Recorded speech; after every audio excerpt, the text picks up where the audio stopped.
Drafting these five guys will help you win your league in 2023. Do not leave your drafts without them. Welcome back. It's Joe Pepe, touchdowns and triple plays here. And today we're back to fantasy football and we're talking about my guys because you could fade people, you can have late round sleepers, you can do all that.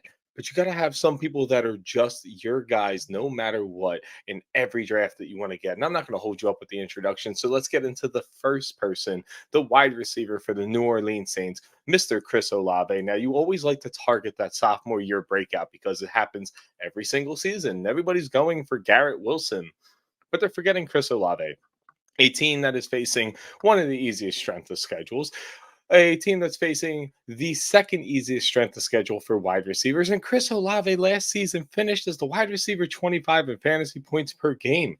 And that doesn't even speak to how amazing he was because Olave was 15th in target share. He was third in air yard shares and 10th in targets per route run rate, which is amazing. And he was seventh in open rate, which is an ESPN analytic, but he was immediately behind Stephon Diggs and 10th in yards per route run. So basically, everything you heard, he's top 10, except for 15th in target share. And he was still top 15, which is incredible. And yes, Michael Thomas is coming back, but which Michael Thomas is coming back? I sincerely doubt it's the one who was a superstar.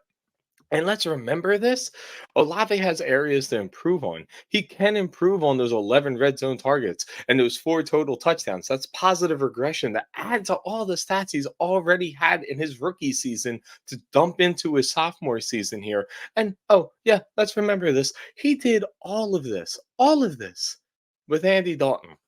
Andy Dalton. And now they're getting a more capable quarterback in Derek Carr in a system that he understands because he's been with Dennis Allen, because John Gruden's been in camp. You have to understand here that Chris Olave has a chance to not just be good, but he has a chance to be the wide receiver one for the entire season. So please do not leave your drafts without Chris Olave. Back of the second, beginning of the third, keep an eye on them. But if you're in a half point PPR or a PPR league, if you leave without Chris Olave, that's malpractice. Now, since we talked about a wide receiver, let's talk about a running back. And let's talk about a running back in a situation that should put some fire in your gut. Yeah, unfortunately, we're talking about the Arizona Cardinals, and I'm sure you know the clip with Jonathan Gannon, but there's not much you want here from Arizona. The one thing you do want is James Conner. He was the RB4 overall in the last 8 games last season, averaging 17 fantasy points per game while playing 90% of those snaps in those games. And remember, a lot of that was without Kyler Murray, which is what he's dealing with this year. He's either going to get a rookie in Clayton Tune or he's getting Joshua Dobbs. Neither of them are anything that we really want in fantasy football as our quarterbacks. But for the running back purposes, that's fantastic because they're not going to lean on the passing game. They're going to lean on James Conner. They're going to give him the ball a lot because he is an aging back. He doesn't fit into the system anymore, and he doesn't fit into the plans for the organization. They're going to be rebuilding soon. And he's aging, and he has a potential out in 2024. And you know what you do with running backs, a la DeMarco Murray, a la Josh Jacobs last year, a la what's going to happen to Nick Chubb this year? You run them until the wheels fall off, especially on a team that has a defense as atrocious, as putrid, as pathetic as the Arizona Cardinals defense is going to be. You know how you hide a pathetic defense? You slow the ball down on offense. You run the ball a lot. We're not sitting here saying that he's going to be CMC or Austin Eckler and electrifying, but volume is king when it comes to running backs. And that's all he's going to get because Keontae Ingram, Corey Clemens, whoever's behind him there, it doesn't matter. It's James Conner's backfield. It's always James Conner's backfield. Do not leave your draft without him. I get it's unsexy, but you got to get him. And we're going to stick into this running back realm and somebody who I think could take the volume over on a very, very potent offense. And that is Zach Charbonnet of the Seattle Seahawks. Now, I get it, Kenneth Walker's there, but if you look into all his stats, he was very inefficient last year. He was boom or bust. He was a home run hitter, and I think that bothers people, Carol, because they went out in the second round. They went and got Zach Charbonnet, a running back who finished third among running backs in PFF rushing grade in college. His senior production was amazing too, as he finished fourth in the PFF rushing grades. And most importantly, he's a 6'4", 214-pound running back who has improved on the receiving game because he caught 37 balls for 320 yards and 44 targets. That's incredible.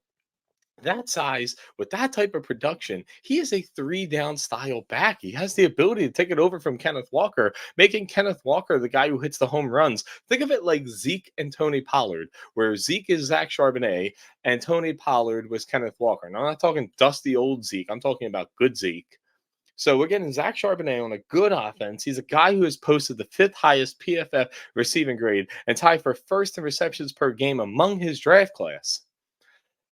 And this guy is on a good offense. Now, you got a guy who could do first down, second down, third down. He's got that production. He's got that size. He's got the profile. He's got everything Pete Carroll wanted. And that's why they got him in the second round. Kenneth Walker is great. He's a good running back. But I think Zach Charbonnet is a great NFL running back. And great NFL running backs end up on the field more. And if I can get a great NFL running back who's going to be on the field more this late, ninth, 10th round, all about Zach Charbonnet this season. We're going to keep running it down. I'm going to go back to another rookie, and this one is Anthony Richardson.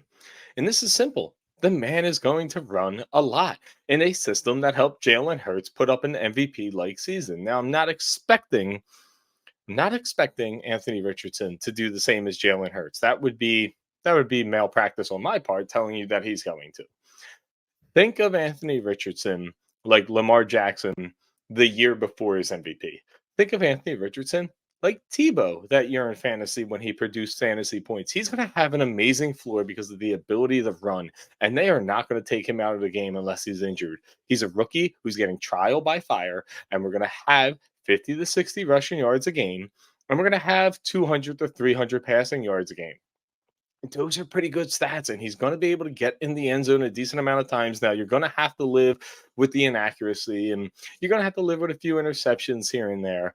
But he's got the ability to give you this safe floor, but this enormous ceiling because he's getting drafted in the 10th, 11th round of your fantasy football draft.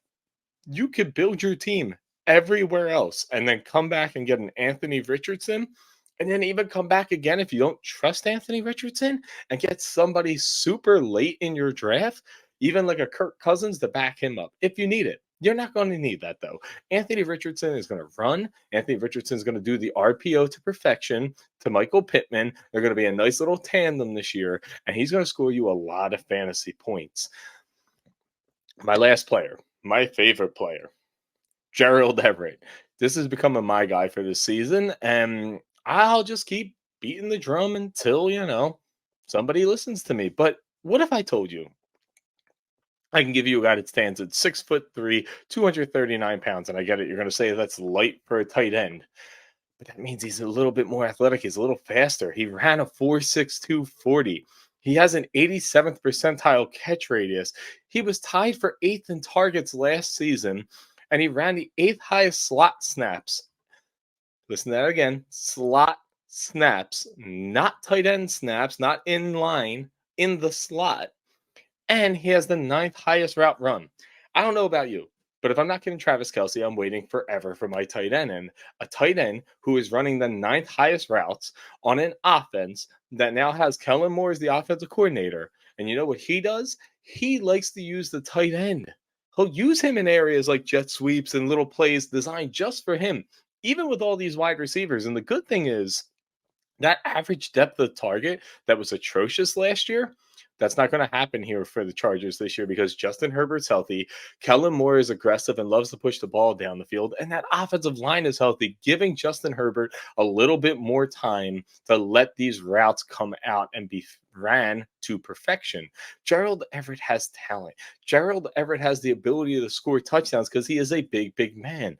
And if you're waiting on tight ends like I do, because I'm not chasing Travis Kelce in the first, I'm going to wait all the way to the end. And that's what you could do here with Gerald Everett. I'm getting an athletic tight end on a strong offense who likes to be aggressive and push the ball down the field, who runs routes. Everybody wants to tell me on Twitter, oh, but he's not in on run plays. Fantastic. Do you get points for snap percentages? Because unless he's doing something on that run play, you're not getting a point. Nothing's coming from that. Who cares if he's in on the run plays? Get in there, catch the ball, score me touchdowns. But he is a fantastic play at tight end. So let's run this back again. We have Chris Olave. We have James Conner. We have Zach Charbonnet. We have Anthony Richardson. And we have Gerald Everett. Look at the ticker at the bottom. You want all of them on your fantasy team. If you could pull it off, that's going to be a very, very strong fantasy team. And it's going to help you win your leagues in 2023. So do me a favor. If you agree with me, put it in the comments. If you don't agree with me, put it in the comments. Let's have some conversations. But these players are going to win you a league in 2023. So remember, like, comment, subscribe. Let's join, let's talk, let's play some fantasy football, and good luck to you in fantasy football in 2020.